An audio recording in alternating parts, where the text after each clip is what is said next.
Estamos começando mais uma edição do Vidrocast, o podcast da Abra Vidro. Eu sou Yara Bentes, superintendente da Abra Vidro e editora da revista Vidroplano. E hoje nós vamos conversar sobre um assunto que vem impactando a cadeia vidreira de forma significativa, o comércio internacional. Mais precisamente, a importação de vidros planos, inclusive os processados. O assunto foi abordado na edição de dezembro da revista Vidroplano e foi capa da edição de fevereiro justamente por conta da sua relevância. E o fenômeno é crescente. Ganhou volume nos últimos anos, foi expressivo em 2025 e começou 2026 de forma ainda mais intensa. Quem está aqui comigo para conversar sobre esse tema pela segunda vez é o Lucian Belmonte, presidente executivo da Abvidro, que é a entidade que representa as usinas produtoras de vidros planos. Lucian, muito obrigada pela sua presença aqui no Vidrocast mais uma vez. Prazer estar aqui com vocês. Lucian, vamos começar falando do float mesmo, né? Nossa matéria-prima aí, os vidros sem processamento, portanto. De 2023 a 2025, a quantidade de float estrangeiro que entrou no Brasil aumentou bastante, de forma exponencial em relação aos anos anteriores. Apesar de no ano passado a gente ter tido uma queda em relação a 23 e 24, ainda assim a gente segue num nível de importação muito semelhante ao que era visto lá em 2014, antes do primeiro antidumping, que foi o da China, concedido em dezembro de 2014. Num período em que a realidade do mercado era outra, o cenário do mercado era outro, quando a gente olha os players, né? A gente tem até aqui na tela mostrando a entrada da AGC foi ali em 2013, a Vivix entrou em 2014, depois a gente teve um novo forno da AGC, então a gente teve uma movimentação aí que não existia ainda em 14. Então a gente voltou àquele patamar num cenário muito diferente, em que a gente tem uma oferta de vidro plano no Brasil pela indústria nacional muito maior. Como que vocês da Abvidro enxergam essa situação hoje? Não, o que nós queremos é competição igualitária, justa, correta,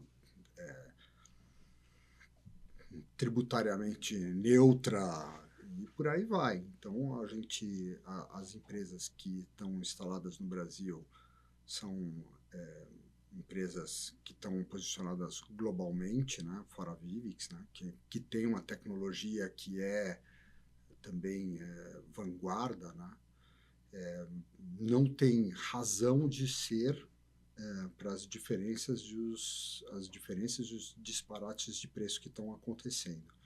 Então, obviamente, a indústria brasileira quer se defender pedindo uma competição justa. Esse é O que a gente questão. quer, é isso. Tá? Tem várias razões que a gente pode discutir. A gente pode discutir se a gente tem uma indústria mais ou menos competitiva. Eu, particularmente, se você está falando de empresas instaladas no Brasil, como a AGC, Guardian, Sebrae, que é Saint-Gobain e NSG, que são cinco das maiores empresas, são 4 das maiores empresas globais de vidro, e todas têm fornos novos, são fornos super atualizados, são, enfim, produtividade super em dia, não tem razão para ter uma diferença tão grande. Então, a diferença ela pode vir de dumping, ela pode vir de subsídio, ela pode vir de efeitos tributários, tá? E, obviamente, a gente quer discutir todos esses aspectos e tem levado essa preocupação para o governo. É importante a gente ressaltar que, apesar de 2025 ter tido números um pouco menores que 23 e 24, a importação do float acelerou ali no segundo semestre. Né? Vocês tinham a expectativa de uma redução maior na importação de float diante da medida aprovada em dezembro de 24 para a redução da alíquota do imposto de importação para 25%? Então, a alíquota de 25%, a alíquota de importação é uma alíquota regulatória, ela não é uma alíquota arrecadatória. Então, o que você busca com ela é equalizar condições competitivas. Sim.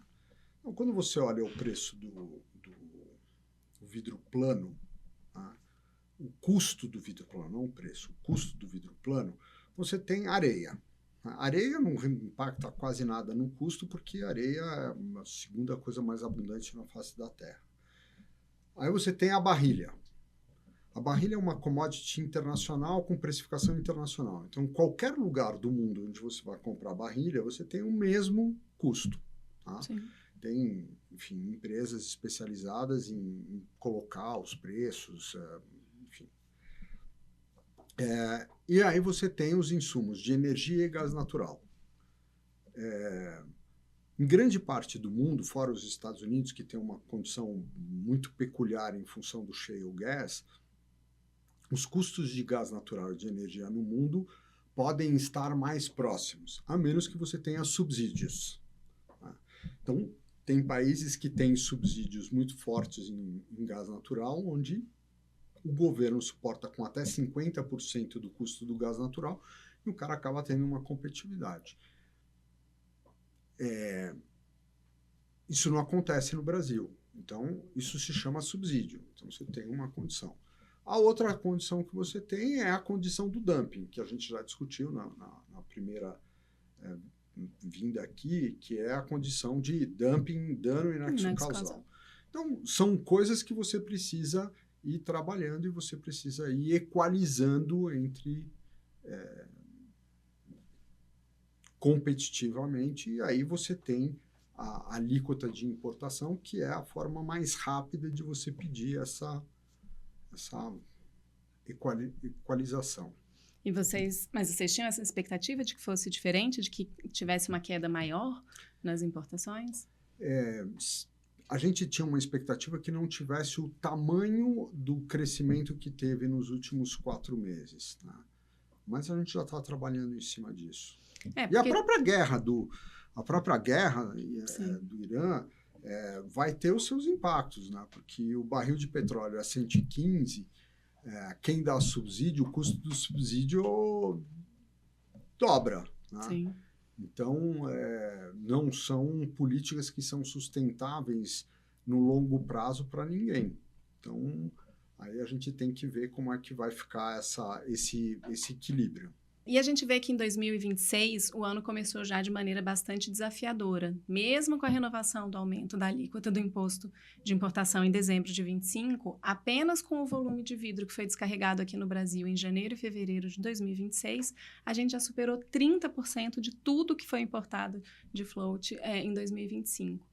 Esses são os maiores números desde o início da vigência do antidumping em 2014. Como que você avalia isso? A gente tinha, claro, uma conjuntura que é diferente, né? Você acabou de citar aí a questão da guerra e a gente sabe como isso impacta os custos aí, frete, uma série de questões que estão associadas. A gente estava também com um dólar um pouco mais baixo, que proporcionou esses grandes volumes. O que vocês estão enxergando aí para os próximos meses do ano? Bom, a gente está, obviamente, com a guerra agora, você teve o frete que mais do que triplicou, então a tendência é ficar muito mais caro você importar. Sim. Então você deve ter um refluxo. Tem uma série de coisas que a gente tem levado para discussão com o governo e a gente espera uma mudança no quadro, sim, a curto e médio prazo. Certo. Bom, eu não posso te abrir o detalhe disso, porque entendi. tem algumas investigações que estão sendo feitas e que vão levar a algum tipo de encaminhamento e de solução. Até aqui a gente vinha falando dos grandes volumes de importação do float. Mas no começo aqui do nosso episódio eu citei, e agora a gente vai entrar nesse tema, o problema a questão da importação deixou de ser algo que impacta só o fornecimento de matéria-prima e passou a impactar também o fornecimento de vidros processados, né? Então, do elo seguinte da cadeia. Nos últimos anos, a gente tem visto aí um incremento. No caso do temperado, que é o principal produto da cadeia de processamento, o pico das importações foi em 2017, com 43 mil toneladas. E aí, de lá para cá, a gente teve alguma movimentação, mas teve uma queda em 22 e em 23. Aí, em 24, esse volume voltou a subir e essa mudança no mix de produtos importados tem chamado bastante a atenção da cadeia. Em 2025, a gente teve mais de 37 mil toneladas de vidros temperados importados. E, diferentemente daquele cenário em 2017, quando a gente teve o pico, que a leitura era que esse vidro era principalmente destinado à produção de painéis solares, né, de energia solar fotovoltaica, agora a gente vê uma mudança aí na composição desse mix, dessa pauta de importação para vidros para a construção civil, que é o principal destino, né, do nosso vidro. Os laminados, cuja aplicação está crescendo aí, né? A gente viu, inclusive, nos dados do Panorama Abravidro 2024, né? Dados referentes a 2024, que foi, junto com o insulado, o único processado que teve incremento em vendas e em faturamento. Nos últimos anos, o laminado tem vivido esse mesmo cenário, né? De 2023... desde 2023, a gente tem visto aí recorde atrás de recorde no volume de importação desse vidro. Em 2025, foram quase 39 mil toneladas. E essa aquisição, então, no exterior, alcançou o maior número da série histórica mantida pelo governo federal desde 1997. Esses dados, eles trazem alguns dilemas aí. A gente sabe que há entre os processadores e entre os nossos associados aqueles que enxergam as importações como uma ameaça. Mas há também aqueles que enxergam como uma oportunidade. De toda forma, da maneira como está estruturada hoje a cadeia brasileira de processamento, a gente tem plenas condições de atender a demanda crescente por esse material, né? A gente tem um parque fabril aqui com mais de 500 processadores, os laminadores são mais de 100 empresas também. Na última edição do Panorama Abravidro, que foi publicada no ano passado, 25% das empresas declararam ter uma ociosidade superior a 40%, enquanto 40% das processadoras afirmaram estar entre 20% e 40%. Então, a gente tem uma ociosidade grande do parque fabril e um aumento consistente das importações, tanto de matéria-prima quanto de vidros processados. Como que você observa essa conjuntura? Yara, são vários elementos que a gente pode discutir. Primeiro, quem está exportando para cá não está nem aí com o mercado daqui. Sim. Então, o cara está mandando o vidro dele, ele quer o resultado dele, ele quer pagar as continhas dele na Indonésia, na Malásia, na China, onde for. E para ele, tanto faz se aqui, depois da manhã, tiver tudo com terra arrasada. Não faz diferença. Então, quem está preocupado, vem aqui, investe aqui, compra aqui, e é isso. Eu acho que é natural que um mercado, você tem uma commodity e você vai tentar entrar no resto dos produtos. E eu te diria que o problema não vai parar no laminado, no temperado, o cara vai tentar trazer a janela pronta. Tá? Teoricamente, o temperado box é o que te dá maior problema. Tá? Quando você está falando de alguns produtos temperados específicos, principalmente o linha fria e o linha quente, a gente tem trabalhado sim com as empresas processadoras nesses dois mercados de forma a defender o mercado. Então, a gente tem um antidumping no temperado linha fria, que está em discussão, a renovação. Nós apresentamos um pleito de temperado linha quente, que foi trabalhado junto. Nós entramos com um pleito da LDCC do laminado. Né? Estamos conversando com a Abravidro para discutir em cima do temperado, quais são os parâmetros e a forma que a gente precisa ter para poder apresentar isso daí. Agora, quem exporta não está nem aí. Quem está importando também não está nem aí, porque ele não está nesse mercado. Né? Ele está no mercado, o negócio dele é o que se chama um quick win. O cara quer, faturou. Né? Se ele paga imposto, se ele não paga imposto, se ele tem dívida, se ele não tem dívida. Isso daí não está nem aí. Ninguém está preocupado com isso, se o cara tem processo ou não.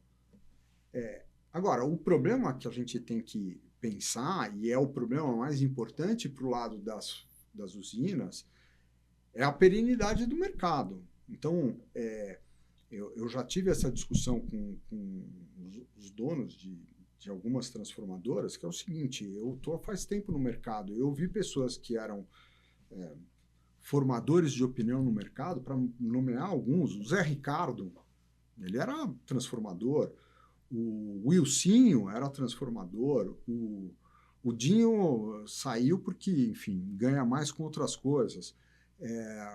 Você pega, enfim, pessoas que eram históricas no mercado e que tiveram suas empresas que foram destruídas.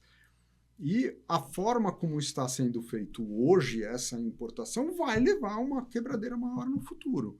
Por quê? Porque a empresa ela tem uma ociosidade e ela busca ganhar o mercado em cima de artifícios criativos, né, para dizer o mínimo, para tentar manter uma rentabilidade, enfim.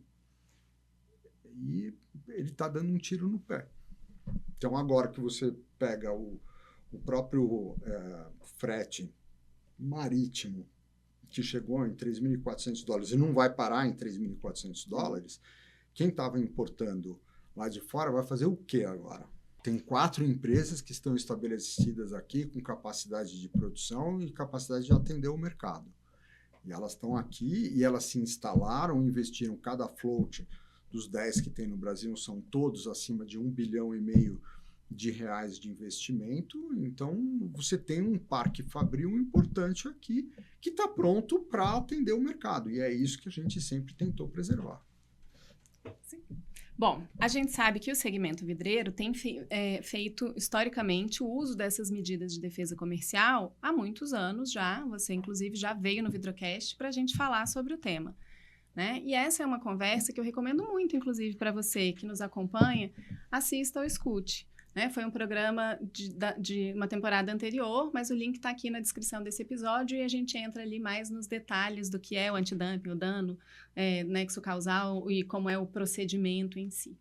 Mas, voltando aqui, Luciano, recentemente a gente teve novidades em relação às medidas de defesa comercial, né? Os últimos meses foram bastante intensos aí. A gente teve no dia 11 de fevereiro o início da revisão do direito antidumping, o primeiro de todos, né?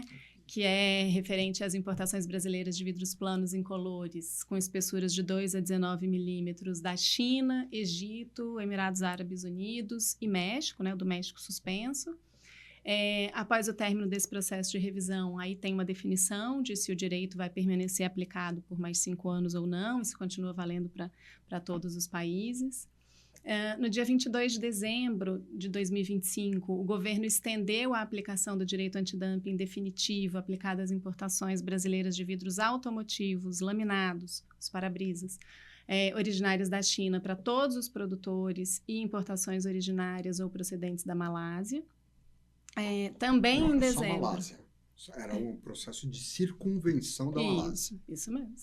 Também em dezembro foi publicada a resolução que aplica o direito antidumping definitivo para as importações de vidros floats da Malásia, Paquistão e Turquia. Então, essa é uma medida com vigência de 5 anos. Então, foi um fim de ano bastante movimentado e intenso aí. Passou a valer também, em 26 de dezembro, o aumento da alíquota por imposto de importação do vidro laminado, que saiu de 10,8% para 25%, e foi renovada a aplicação da alíquota de 25% para importação do vidro float incolor, válida desde o fim de 2024, então uma medida que vai até o final de 26, e aí esta não pode mais ser renovada, né? Uma característica aí dessa limonada. Há controvérsias. Há controvérsias? Há controvérsias. Ok. Então, importante a gente lembrar aí, né, que essas medidas de aumento da alíquota são diferentes do antidumping, no sentido de que o antidumping é sempre aplicado a determinadas origens, e essas medidas de aumento de alíquota do imposto de importação valem para todas as origens, à exceção dos países do Mercosul. Bom, essas medidas, todas de que falamos aqui, elas atendem a pleitos da Abvidro, e mesmo assim, em 2026, a gente tem visto as importações crescendo. Por quê? Yara, é uma coisa muito mais complexa do que a gente falar só de vidro. Né? A gente está num momento da economia brasileira extremamente desafiador. Né? Então, a gente... todos os produtos, toda a indústria de base, intensiva em capital, intensiva em energia, está sofrendo. Tá? Então, é uma característica da indústria de aço, da indústria de alumínio, da indústria química, da indústria de vidro, que a gente tem tido um problema gigantesco estrutural. Tá? Então, são as cadeias que acabam sendo as maiores usuárias da LDCC, são as cadeias que são os maiores usuários do antidumping, e que tem tido uma dificuldade em competir globalmente. Então, você tem duas características. Você tem o que está acontecendo dentro do Brasil e você tem a característica do que está acontecendo em países, principalmente como a China. A China está destruindo isso não só no Brasil, está fazendo isso no Brasil, na Europa, nos Estados Unidos, etc. Não é à toa que o Trump vai atrás dos 2 países que são os maiores fornecedores de petróleo para a China, né, como uma forma de você compensar essa competitividade. Então, a gente está frente a um problema, obviamente, que se manifesta no local, mas é um problema global. Tá? Uhum. A Europa também está em discussões para preservar a sua indústria. Tá? O CBAM é uma discussão forte em cima das energointensivas, que são o caso de todas essas que eu mencionei. Então, você tem um problema que não é do vidro, é da estrutura produtiva e do incentivo à produção, principalmente no caso na China ou das empresas chinesas fora, que acabam tendo subsídio ou compensações tributárias dentro da China e que acabam maquiando o resultado deles, então ele pode ter um prejuízo fora, etc., que ele vai compensar. Enfim, tem uma série de discussões. E do lado do Brasil, então, você tem uma outra discussão, então, que a gente também briga muito e a gente também é muito vocal, como as discussões, por exemplo, do custo do gás. Então, tem a discussão do chamado gas release, agora tem a discussão a revisão tarifária dos gasodutos, a discussão da precificação do gasoduto de escoamento das unidades de processamento de gás natural, onde a gente, aí especificamente a Bividro, é o mais vocal nessas discussões. Tem as discussões de energia, se vocês olharem o jornal de hoje, tá? Tem a discussão do leilão de LRCAP, leilão de reserva, que foi feito ontem, que tende a encarecer a conta de luz em 10 bilhões de reais por ano nos próximos 15 anos. Isso corrói a competitividade do país como um todo. Então, a gente precisa voltar naquela discussão inicial que a gente teve, que é a competitividade. Né? A competitividade e a equalização das condições competitivas. Então, a China não está nem aí com o que a gente vai ser amanhã. Ela quer saber de comprar galinha, frango, proteína animal, soja, etc., e dane-se. Se ele invadir o mercado brasileiro e a indústria acabar amanhã, para eles está tudo bem. Tá? Não faz a menor diferença. Isso é tanto para o float como para o processado. E aí a gente precisa entender como setor industrial como é que a gente quer competir. Tá? Porque é o seguinte, tem gente que vai ficar no meio do caminho. Esse é o maior problema que a gente tem. Não é surpresa de todo que na conjuntura econômica que a gente tem, você tem empresas que estão em recuperação judicial. Você pegar 2 empresas símbolos brasileiras, o Pão de Açúcar e a Raízen, em recuperação judicial, e tantas outras que estão indo para o mesmo caminho e que, enfim, as notícias são bastante preocupantes. Sim. Do tecido industrial brasileiro sendo corroído. Então, é uma questão da gente reagir e pensar setorialmente como é que a gente vai continuar tendo a nossa vida, ou se a gente vai sair correndo cada um e Deus por todos, né? E eu acho, e a gente tem trabalhado tanto a Bividro junto com a Abravidro, para trabalhar pela cadeia e pela sustentabilidade nossa e dos nossos clientes, porque não adianta a gente ter sustentabilidade e o cliente não ter, porque eu não vou ter para quem vender. Então, a gente precisa reagir perante os desafios que a gente estão colocados para todos nós. E eu acho que juntos é sempre melhor. A gente tem uma questão de competitividade, né, que é um problema multissetorial, né, não atinge só a nós e para a indústria tem sido especialmente difícil. Mas quando a gente olha, né, todo esse levantamento aí, toda essa lista que a gente fez das medidas de defesa comercial e suas consequências, será que a gente tem também uma questão de perda de eficácia dessas medidas diante do cenário contemporâneo, em que as coisas são muito rápidas, né? No caso, por exemplo, do antidumping da Malásia, né? A investigação começou... O pleito de vocês foi, se eu não me engano, no final de março de 24. A investigação começou em julho de 24, terminou, né? Saiu aí a decisão de aplicação do direito em dezembro de 25, então a gente está falando de quase 18 meses, né? Um prazo bastante elástico. Aí a Malásia já deixou de ser a principal origem, agora é a Indonésia, né, com grandíssimos volumes. Sim, sabemos. Mas o que eu digo o tempo dos governos para essas medidas acaba tornando-as menos eficazes, ineficazes não, mas menos eficazes, inócuas? Sim, a gente tem que ir atrás de outras discussões, como eu falei, por exemplo, a discussão de subsídio. Então, se você olhar o subsídio que é dado em gás natural na Indonésia, você acaba tendo um diferencial competitivo. A gente vai, obviamente, discutir isso. Tem outro tema que a gente já conversou com vocês, que é o tema da importação por Rondônia, né? Existe um problema sério, 14% de diferença, e é o seguinte, a gente está mostrando para o governo como isso é feito. E o problema é que quando você tem uma fraude na importação, você não vai perder só aquela, você vai perder aquela e o que você teve para trás e as multas acabam sendo pesadas. Aí cada um defende o seu. Tá? Então, a gente está num momento que a gente está discutindo outros elementos além de somente o antidumping e somente a LDCC.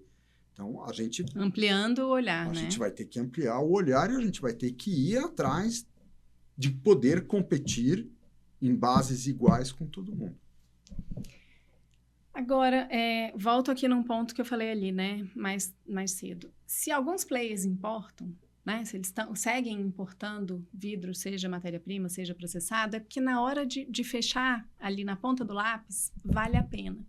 O que a gente pode fazer, e aí, enquanto cadeia, para tornar a indústria nacional mais competitiva? Vale a pena sob que circunstância? Importando por Rondônia? Aí cada empresa tem a sua conta, importando tem por o seu um lugar jeito e mandando a nota isso. de outro. A gente sabe que tem esses descaminhos, mas a gente sabe que tem gente que está importando direitinho, está fazendo lá porque fez a conta do negócio dele e está mais competitivo, está mais interessante. A gente sabe que o setor vem nos últimos anos enfrentando queda de faturamento ano a ano. Então, cada empresa está dando seus pulos para tentar o melhor resultado. Não estou aqui entrando nos métodos de cada uma. O que eu quero é voltar nesse ponto da competitividade. É preciso entrar na questão do método de cada um, porque é o seguinte, quando a competição é justa e igualitária, ótimo. Beleza, a gente topa. Tá? Então, teve conversas, não, porque tal vai se implantar no Brasil, vai trazer a fábrica para cá. Lindo e maravilhoso. Eu quero ver se o cara vai chegar aqui no Brasil, o chinês vai chegar aqui no Brasil e vai topar a discussão do 6x1, 5x2, se ele vai dar 30 dias de férias, etc. Tem um monte de coisas que a competição ela precisa ser igual. Veja, a Abra-Vidro é uma entidade legalista, não estou discutindo isso. A gente pelo que é correto também e defendemos isso. Mas, para além disso, o que a gente consegue fazer para que a indústria como um todo se torne mais competitiva? Porque, assim, quem faz descaminho não faz descaminho só com o vidro importado. Faz descaminho com o vidro que compra da usina de base também. Então, o descaminho, quando ele está aí, ele está aí. Então, ele é um problema. O descaminho é um problema. E a gente já levou um monte de discussões desse tipo, Yara, desde discussões de vender CIF, FOB, FOB dirigido, como é que você faz verificação. As fábricas fazem até verificação de placa de caminhão. Sim. Tá? Então, é o seguinte, a gente tem tentado fazer o máximo possível para ter uma competição justa entre todo mundo. Agora, a gente leva sugestões, a gente traz sugestões para vocês, a gente fala com o governo. Agora, é o seguinte, eu não posso me substituir ao governo. A gente vai lá e a gente é extremamente combativo nessa discussão, sistematicamente. Agora, o próprio mercado sabe de quem ele está comprando, como ele está comprando e por que ele está comprando. É o seguinte, quem está fazendo errado, não é que ele está fazendo errado porque não sabia, né? Ninguém aqui é a velhinha de Taubaté. Mas ninguém aqui está falando disso. E, de novo, né, não estou discutindo métodos. O que eu estou dizendo para alguns tem sido mais interessante. Então, qual é o dever de casa que nós todos, enquanto setor, usina de base, cadeia de processamento e os elos posteriores, o que a gente precisa fazer junto para que seja mais competitivo aqui? Que a gente não precise adicionar capacidade num mercado que já está sobreofertado, seja da perspectiva do float, seja na perspectiva do processado. Yara, uma cadeia de processamento com o tamanho da nossa está importando vidro laminado e vidro temperado, que está mais barato comprar lá fora, com todos do que você fazer aqui, né? Mas, de novo, está mais barato comprar lá fora por quê? Então, é o seguinte, não é à toa que a gente não teve nenhum antidumping rejeitado. Né? Uhum. A gente sabe o que está acontecendo lá fora. Você não está comprando vidro da Alemanha. Você não está comprando vidro dos Estados Unidos. Você não está comprando vidro de outros lugares. Você está comprando vidro especificamente de artifícios competitivos. Né? Então, gente, não é que é mais barato porque a gente é ruim. Não. Mas é o seguinte, a indústria de vidro, como eu falei, extremamente moderna. A gente está em todos os fóruns de discussão em cima dos insumos prioritários para a gente como gás natural e a gente lidera esta pauta nas discussões governamentais e nas discussões regulatórias, quer seja na distribuição de gás no transporte ou na estrutura do mercado.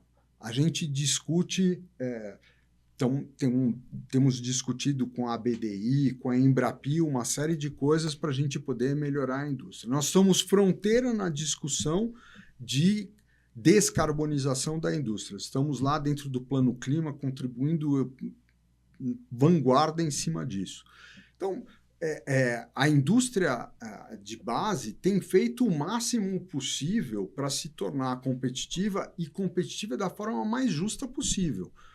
Porque a gente também produz aqui no Brasil, você tem regulações aqui que dizem o seguinte, você tem que utilizar, eu não posso trabalhar com óleo ou com carvão no Brasil.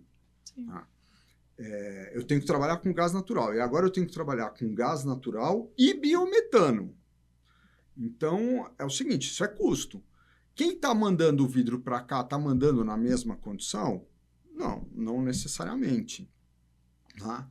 Então, 50% da produção de vidro plano na China é feita com carvão. E aí, é competitivo? Claro, o cara está destruindo o planeta. Né? Então, a gente precisa ter discussões competitivas. A gente está levando esse ponto também para o governo para dizer o seguinte, eu quero condições competitivas no que diz respeito não só ao preço final, mas na forma como aquilo é feito. Então, tem as discussões ambientais, tem as discussões socioambientais também, que estão sendo incorporadas na equalização da competitividade do vidro. Sim, e esse é um aspecto que tende a trazer bastante vantagem para o produto nacional, seja ele matéria-prima ou processado, que é a questão da sustentabilidade, né? A gente está, inclusive, discutindo no CB37 uma norma para atender a questão do selo verde do MDIC, enfim, a gente tem algumas discussões. Então, é nesse sentido que eu quero puxar aqui essa conversa, para além do que a gente está fazendo, o que não está fazendo, para além disso, a gente tem um problema, o problema está aqui, a gente tem uma série de medidas de defesa comercial impostas, e ainda assim o volume vem crescendo desde 23. Então, o que a gente pode, né, olhar para além de todos esses esforços, o que mais podemos podemos fazer? E aí não é aqui apontando o dedo para a usina de base ou para a cadeia de processamento, é nós, setor. A gente está vendo isso não é sustentável do ponto de vista da sustentabilidade das empresas, não a sustentabilidade ambiental e ESG. Né? A gente está falando mesmo das empresas, a gente tem visto um aumento do endividamento das empresas, por exemplo, uma série de questões que são bastante preocupantes quando a gente olha a perenidade das empresas. A gente está falando, né, no caso da cadeia de processamento, diferentemente da usina de base, que são empresas globais, ou no caso da Vivix, né, uma empresa de um grande grupo econômico brasileiro, a gente está falando, no caso da cadeia de processamento, de empresas, em sua absoluta maioria, empresas familiares, que têm né, mais limitação aí nessa disponibilidade de capital para sobreviver a muita... intensidade desses movimentos de queda de faturamento e tudo mais. Então, é nesse sentido a minha provocação aqui. Não, a primeira coisa que eu acho que é importante a gente colocar aqui, enfim,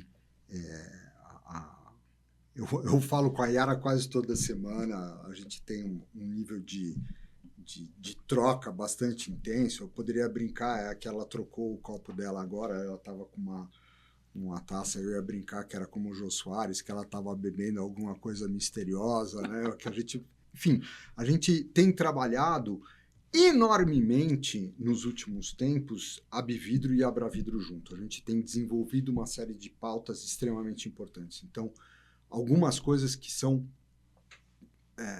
importantes para a gente se diferenciar.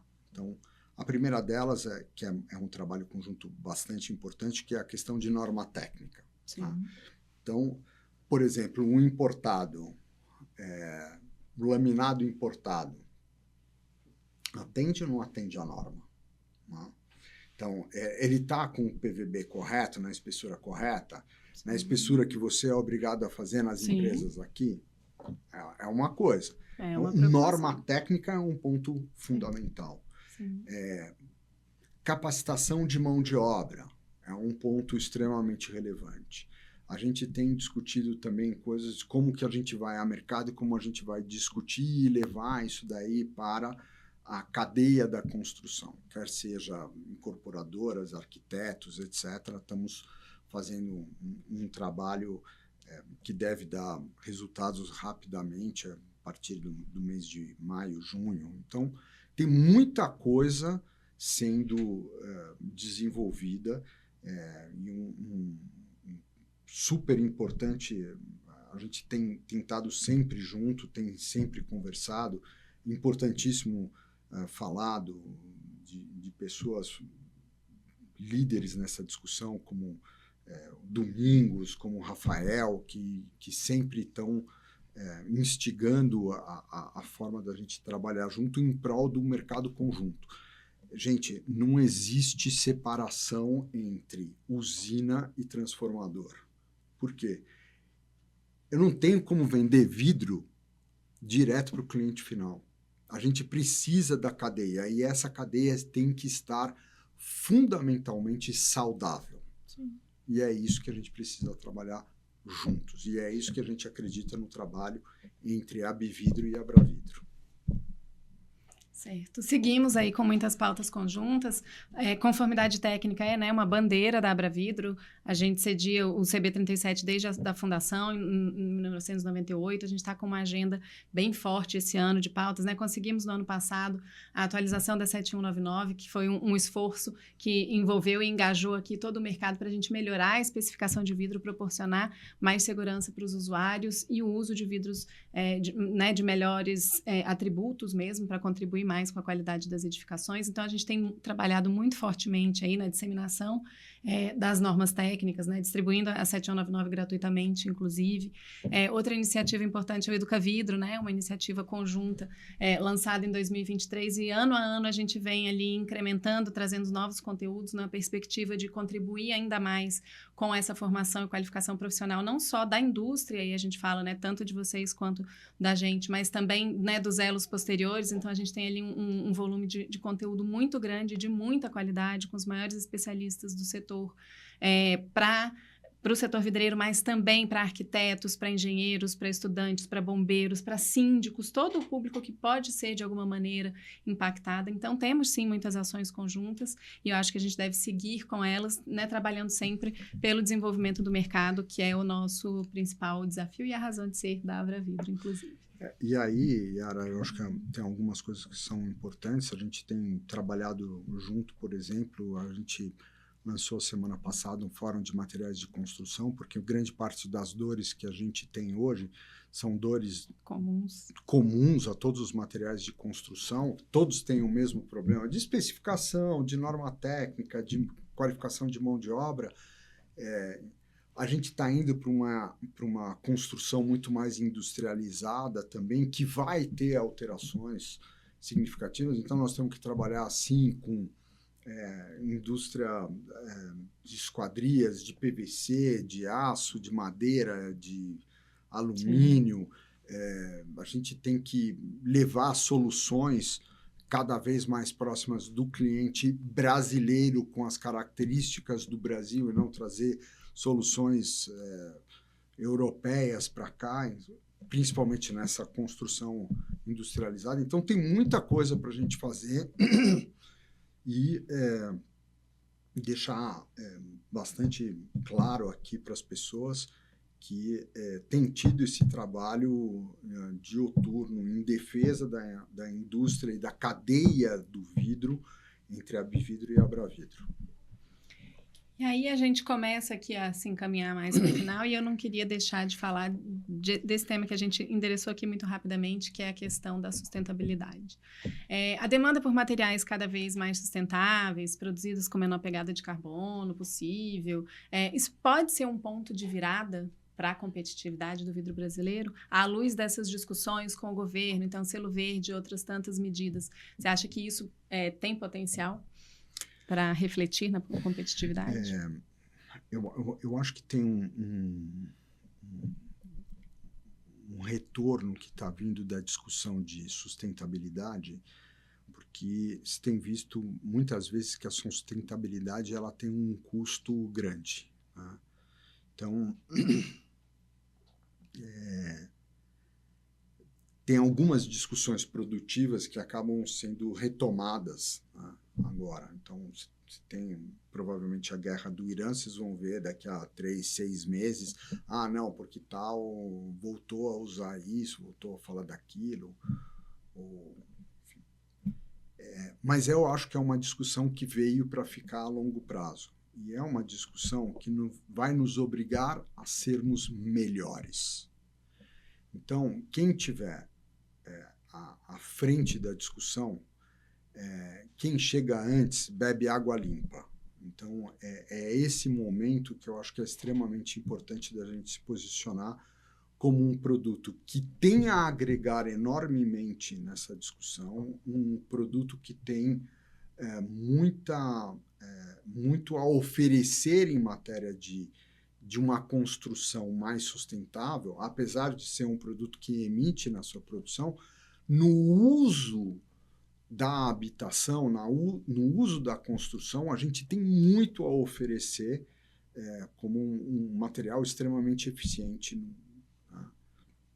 E eu acho que a gente está se posicionando nisso. Então, a gente participa de todas as discussões do Plano Clima, então nós somos um dos 6 setores e a gente tem apresentado isso para o governo. A gente participou de todas as discussões do Plano Clima Indústria, da Estratégia Nacional de Descarbonização da Indústria. Estamos trabalhando fortemente com a Secretaria Especial do Mercado de Carbono do Ministério da Fazenda. Estamos trabalhando com a ABDI em cima de regra de categoria de produto. Então, tem muitas coisas que estão sendo feitas e a indústria de vidro tem mostrado um protagonismo nessa discussão. Você é testemunha disso, foi o próprio Ministério da Indústria e Comércio que falou isso quando a gente começou a discussão no CB37, comandado pelo Silvio, aqui da Abravidro, coordenado lá pelo Silvio. E o pessoal falou exatamente do protagonismo da indústria de vidro em cima dessa discussão. E isso importa para nós, como indústria de base, mas nós temos que descer a cadeia inteira para poder fornecer para que seja o nível diamante da Caixa Econômica Federal, que seja construções LEEDs, projetos Aqua, Procel Edifica, etc., que cada vez mais serão contemplados e até discutidos, mesmo no financiamento público da construção, você vai ter que ter um posicionamento sustentável para vender o seu produto. Então, é importante a gente qualificar a cadeia em cima disso. Sim, até porque essa não é uma agenda deste ano, de agora, né? Ela é a agenda que está posta, ela é permanente. Então, quem não se atentar a isso e se conectar e se colocar nessa agenda, vai ficar de fora. Não tenho a menor dúvida. É uma agenda, eu vou brincar com você, é uma agenda para ninoca, né? Então, esse é o futuro, né? E o futuro, que a gente fazer uma edificação hoje que não pense nisso, ela vai ser ruim para os próximos 50, 70 anos. Então, é importante a gente começar a fazer coisas melhores, mais adequadas para o meio ambiente. Porque a maior parte do consumo de energia de uma habitação, de uma construção, ela não se dá na fase de construção, ela se dá na fase do uso. Tá?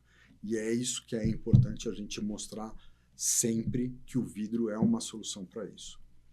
E se isso ainda conseguir contribuir para a competitividade da indústria brasileira, melhor ainda, Exatamente. Em todos os aspectos. Né? Com certeza. Bom, Lucian, agora a gente está chegando mesmo no finalzinho aqui do nosso programa, e aí eu queria saber quais que são as projeções que você faz para o mercado vidreiro em 2026. Qual é o seu palpite? Então, a bola de cristal não é vidro plano. É sim! É vidro, tá valendo.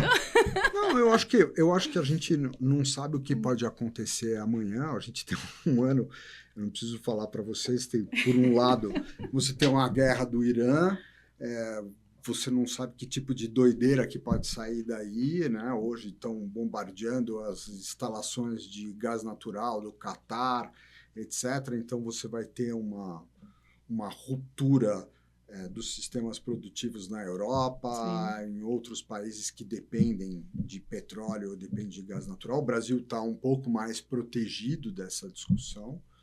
Você tem um problema, é um ano eleitoral, né?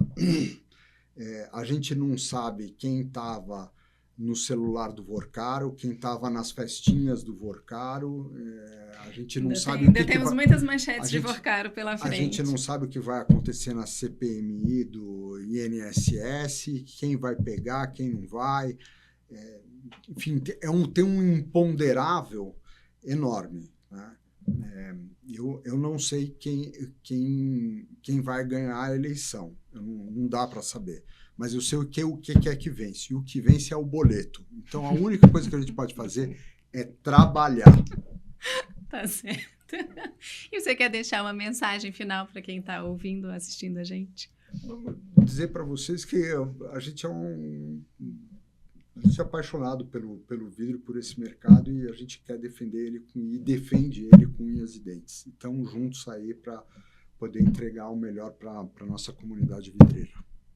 Lucian, muito obrigada pela sua participação no Vidrocast, e a gente vai seguir acompanhando aí esses movimentos com bastante atenção. Atenção, e eu acho que vai ter que rezar um pouquinho também. E nós ficamos por aqui. Nos acompanhe no YouTube, no Spotify, no Deezer e no SoundCloud, e siga o Vidrocast na sua plataforma preferida para sempre receber os nossos conteúdos atualizados.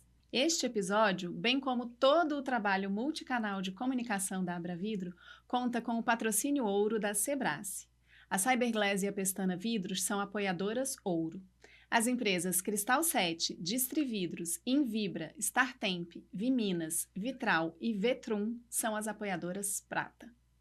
Para mais informações sobre o que é notícia e movimenta o setor vidreiro, você também pode ler gratuitamente a revista O Vidroplano e acessar o nosso site e redes sociais. Até a próxima!